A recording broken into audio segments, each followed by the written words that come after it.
Creating your buyer persona with Design Angler. So what is exactly a buyer persona? Well, a buyer persona is a semi-fictional representation of your ideal customer based on market research that you have done. The first part to a buyer persona is the age and gender. Is an adult female? How about an adult male?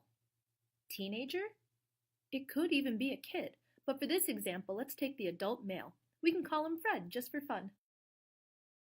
Now that we have Fred, we have to think about everything that makes Fred, Fred.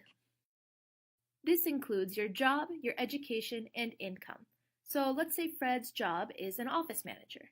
His education, he went to college, and his income will be middle class. Now for family. Let's say Fred has a wife and one teenage son. But there's so much more to Fred than just his family, his job, his gender, his age. There's also hobbies.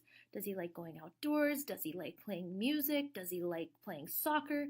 For this example, let's say that he likes soccer and the outdoors. Now we have our first buyer persona. Let's recap on Fred. Fred is a 30 to 40-year-old male.